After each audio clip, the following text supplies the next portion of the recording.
Right. Good morning, and thank you for joining myself and also my colleague, Patrick Windhorst. Pat Windhorst is the four-term elected state's attorney of Massac County and has significant experience in the criminal justice system. And as many of you know, that I was an assistant Cook County state's attorney at 26 in California for a number of years. Last night's decision is a victory for the citizens of Illinois and specifically victims of crime and the men and women of law enforcement.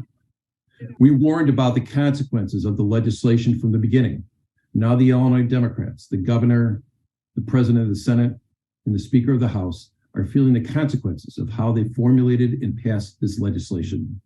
After 4 attempts to fix this misguided and confusing scheme and a strong rebuke by the circuit court, we have an opinion that we have to now decide how it's going to work and how this is going to be applied statewide.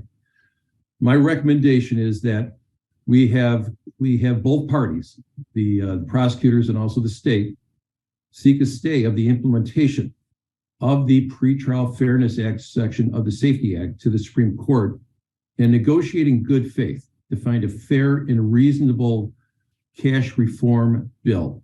Or I would ask that both parties, the plaintiff, the prosecution, and also the governor, the speaker, and the president, to stay the implementation of this act while this matter is under appeal. We have 54 counties that are affected by this. And we now will have, if nothing is done between now and January 1st, there will be unequal application of this law throughout the state of Illinois. That is not right. It's not responsible. So I'm ready to now pass it over to my colleague, Pat Windhorst. Thank you, Leader Durkin.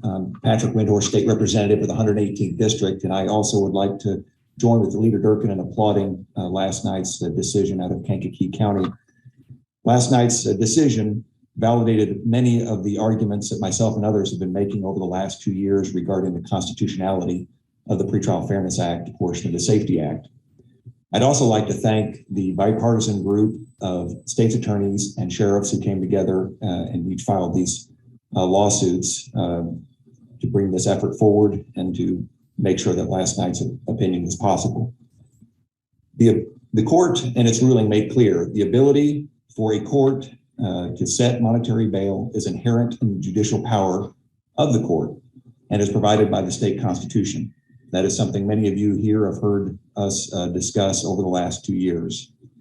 In order for that inherent power of the court to be amended or taken away, it must come through the proper process, which is amending the Constitution rather than legislation. As the court made clear, bail is the middle ground to strike a balance between the defendant's right to potential release prior to trial, as well as the requirements of the criminal justice system to assure the defendant's presence at trial and for the protection of the public. The Safety Act, as we have said, limits judicial discretion by eliminating cash bail, and this opinion makes that clear. So we are here now with potential chaos that may ensue beginning January 1. We will have counties throughout the state which will have a cash bail system and counties throughout the state which will potentially not have the cash bail system or it will be eliminated. We will also see after January 1st, defendants who are held without cash bail appealing those decisions, and those appeals will work their way through the appellate court system. This was avoidable. Myself and others during the veto session had argued that the pretrial fairness portion of this act should be delayed pending this ruling and pending appeal to the Illinois State Supreme Court potentially. Instead of doing that, we will now have chaos beginning January 1st throughout the state. Unfortunately, this is going to occur, but it was avoidable. We'll now take any questions. Okay, thank you. Our first question is from Dave Dahl. Dave asks, the governor talks about the single mom who shoplifts diapers and spends months in jail. Does she exist? And what about that really bad guy who has access to money? Does he exist too? Look, sure. Let me answer that, and I'll let Pat follow up with that. But that is this issue of this single mom with the who's being held for stealing diapers is a myth. Cook County Jail is at its lowest, I would say, head count in years, if not decades. People who are charged with either misdemeanors, class 3 or class 4 felonies are not being held. And even in Cook County, you have over 100 defendants who are walking out of the jail with ankle bracelets through electronic monitoring. So I find that that is a narrative that is false. It's something that is playing to the heartstrings of individuals, but it just doesn't occur. I'd like to find out who that person is and when this happened and where it occurred. But it's not going to happen in Cook County. It's not going to happen in any of the courts in Illinois for somebody in that situation. And yes, there are situations where street gangs are able to post cash to be able to take people out of custody, but it is not a common experience. We see more people right now in Cook County who are being released because of the bail reform light that was done 5 years ago by the chief judge, where most people are now out on bail with electronic monitoring. And those are people who are charged with very serious offenses.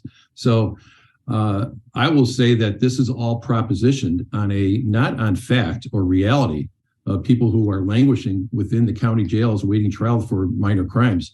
This is just part of a national progressive movement on criminal justice reform.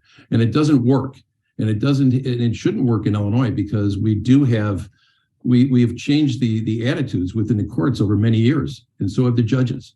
So this is unnecessary. We need to be able to allow the courts to continue to make judgment calls on individuals who've been charged with crimes of whether or not, based on the facts, the implications to the victim, and also the consequences to the communities of whether or not bail can be sent, whether it's a recognizance bond, which is something the courts can do right now, which you don't have to put cash up, or there is going to be a no bail. So we should allow that discretion. And that's what the court has said, that this is an inherent responsibility of the circuit court to make these judgment calls. It's not the legislature, and the legislature crossed the line in this particular law. Okay, thank you. Our next question comes from John O'Connor at the Associated Press.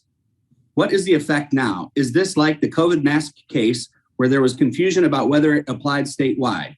What do you make of the Attorney General saying it's effective statewide regardless? I'll let Pat answer that one. Well, my understanding is that those counties that were involved in the lawsuit who obtained this ruling are the ones affected by the lawsuit.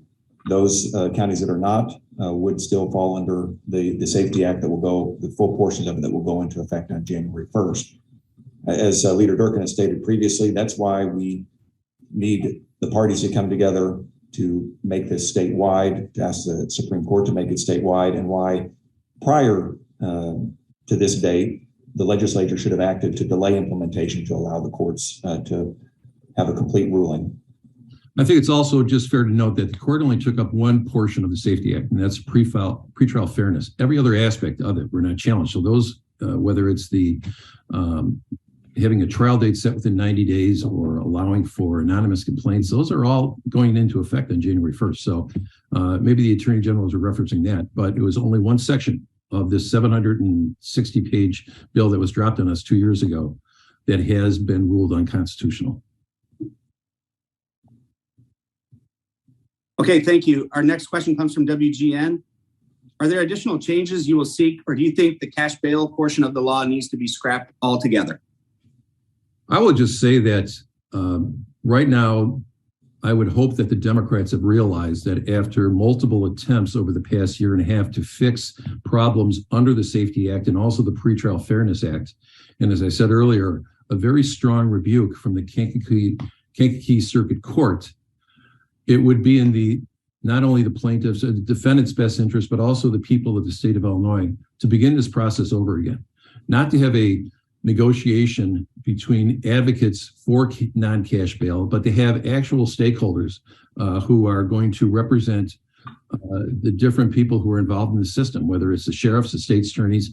These negotiations that went on over the past year were behind closed doors, and it was cherry-picked individuals who were part of it who did not reflect the men and women who are going to be directly affected by this. So I will say You can scrap it and start over again. But the most important thing to do is ask the court to stay the implementation of this on a statewide basis. Look, if the negotiations don't go through, let the appeal process then take place. But there are ways in which we can resolve and avoid chaos that has been articulated by my colleague, Pat Windhorst, where you have counties such as Cook, who were not party to the suit, but also just down the road in Will County is a party to the suit. So you cannot have this disparity in this unequal application of the law statewide. And Leader Durkin, one other thing I would add is that a lot of the discussion forgets that 5 years ago we had bail reform in the state, which created a presumption that individuals would be released without having to post money, and also provided that for nonviolent offenses, an individual in custody would receive credit of dollars per day, $30 per day toward their bond. And what we have seen over the last several years is a significant reduction in the jail population for those awaiting trial. Yeah, but the thing, as I said earlier, the jails are not, they are not where they were 10 years ago. And also our Department of Corrections and our prison systems there's less of a foot traffic in those institutions. And it's because of reforms that have been implemented over the past 10 years. So as I said earlier, this isn't necessary. It's just not necessary because the facts in which the Democrats have been using don't match reality.